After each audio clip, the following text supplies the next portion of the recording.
It's Friday the 12th of July. Just about to rain, I think. Big rain cloud in the sky. I hope it does. We need it. Let's just have a quick plot tour.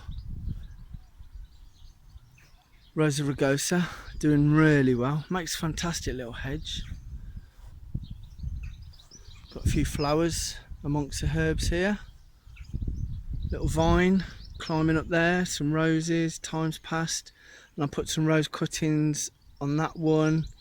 High Grove, and I've got a rose from the pound shop, a yellow one on there, which hopefully will be towards the top in a year or two. Scabious, I love this. Black cat, I think that's called. It's an amazing flower. A few of the malva going over in between the rosemary. My dad's old shed. We've been here for 50 years this year. I've been here for 50 years this year, and it was here before then, so I think that's probably been here 60 years, maybe even 70 years, who knows. And it was all put together with 6-inch nails and things that were picked up from the skip. This side I've had to fix though, because it collapsed a couple of years ago, so I've done that myself, which is unusual because I'm not very good at doing any sort of building work. And the greenhouse, the tomatoes are doing all right. That one seems to be a bit strange at the top. It's like it needs water, but it don't, because I watered it heavily yesterday. I'm wondering if that's snapped off or if that's weed killer damage or something. I don't know. 3 varieties in here, 4 varieties. Indigo rose, which are little black ones. Tropical, little red ones. Yellow pear, little yellow ones. And I've tried some red alert, for the simple reason, if they grow low, I've grown 2 plants, if they grow low, then I can reach the back shelves and everything. So I just thought, give it a go, see how they do. Cucumbers, burpless tasty on that side and that side. And in the middle is it crystal lemon? I've got the seeds from Halligan and some chili plants in there, jalapeno. I've put the flowers in to try and deter the white fly. So far so good. Let's go outside and we come to the French beans,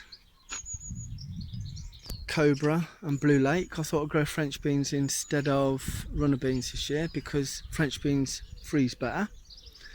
In between, some bijou lettuce, trying to maximise all the space I got.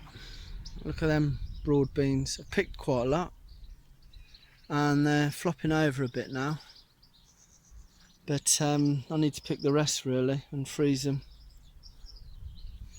Then I can plant something in its place as well.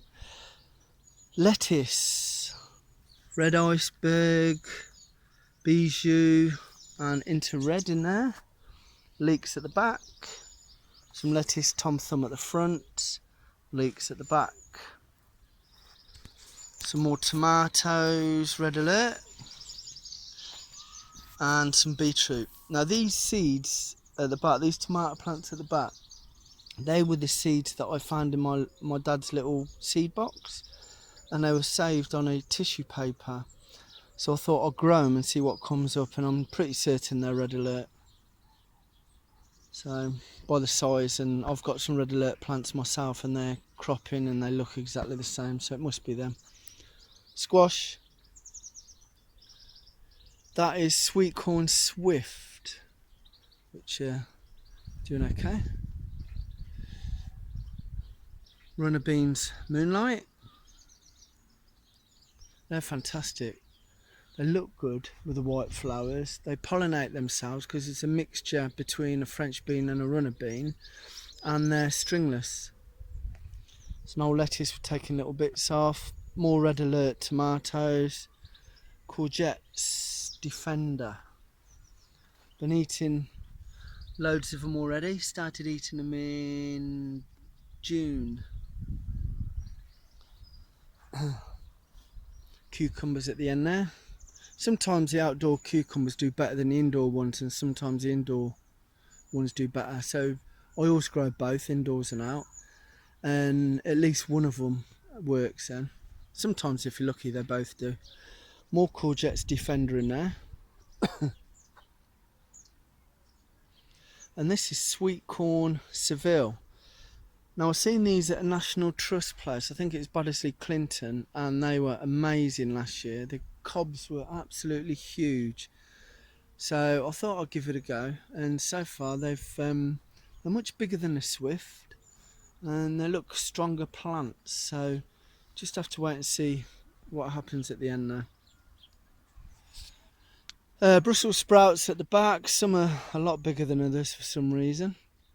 Winter cabbage and winter cabbage outside, including January King. Purple sprouting outside, tender stem this side. And I've tried it for the first time this year and I wasn't overly impressed for the simple reason that it's a bit tough, I thought. I mean, maybe I left it too late, I don't know, but I found it a bit tough, so I'm not sure if I'm going to grow that again next year. Summer cabbage Candissa heart up fantastically, and they stay within the tunnel nets, which is a bonus, so you don't have to put loads of big netting around them. I recommend them, I'll grow them every year. Spinach,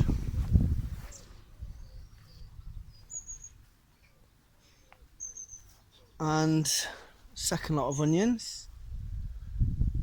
So far so good. In the front, spring onions, and at the back,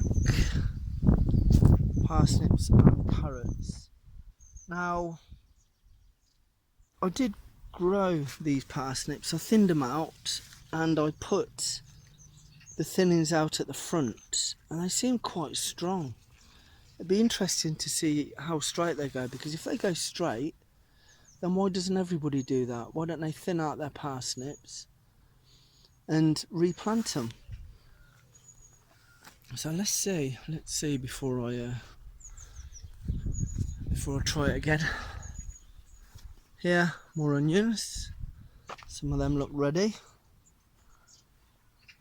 and some don't. Two different varieties there, Kelsey on the left and Unwin's Exhibition on the right. Greenhouse. Tomatoes looking big. Again, three varieties in here, Indigo Rose, Tropical and Yellow Pear. The Indigo Rose are the little black ones there, and the Yellow Pear literally look like a yellow pear, and the tropical ones will turn red eventually. Again, marigolds in here to try and deter the whitefly. At the back, supposed to be cucumbers. Got one on the left, Bird Plus Tasty, and the ones in the middle, the Mini Munch, haven't done very well at all. They're still growing, so I'm going to leave them, but they haven't done very well. Chili plants in here as well, doing all right. Spare flowers for next year.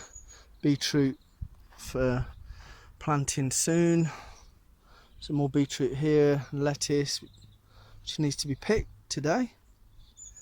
I've put some seeds in there, some radish seeds, Bright Lights. First time I've grown them, and they were the best radishes I've ever had. Bright Lights, remember that. Some of the Welsh onions, which are supposed to be creeping onions. Once you plant them, you're not supposed to need to plant any. Okay, let's go and have a look at the fruit plot, or what was the fruit plot. Now I seem to be growing more vegetables on there, so it's a mixture of both. And look at them potatoes, they're absolutely amazing. Three varieties, Rocket, Picasso and Charlotte.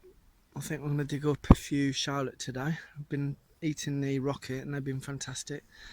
At the back are peas, but look how tall some of them potatoes are at the back. I hope they're not all tops. I hope there's something at the bottom as well, but the ones I've dug up have been so far, so that's good.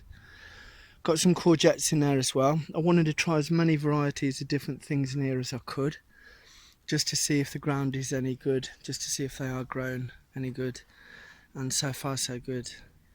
Very, very miniature apple trees and pear trees. There's a little pear on that one there, I used to have them on the pots, in pots at home, but the problem is you have to water them every day or two, especially when it's hot. So I thought just put them in the ground and they'd be all right there. Carrots at the back. Did have some radish there, and they were fantastic. Excess sweet corn and some squash in here as well. Next year I won't be growing this. I'll be growing grass all the way up. I think these hazel bushes are going to sort of cover it too much, and there's not going to be enough light. And I only cut them down every 3 years, so if I put plants in there early next year, they're not going to have any light at all. So it's going to be like a little mini orchard here, and there's going to be grass up to there. Sweet peas and Ipomoea heavenly blue in there as well. And the grass is starting to do all right now. I've trimmed it a couple of times and put a little bit more seed in the patches. We just need a bit of rain now for it to sort of take off. But some of these apple trees are doing fantastic and some not so well. They seem to be biennial, seem to sort of have fruit every 2 years rather than every year. But it's great, so there's not much to do now. Again, still haven't finished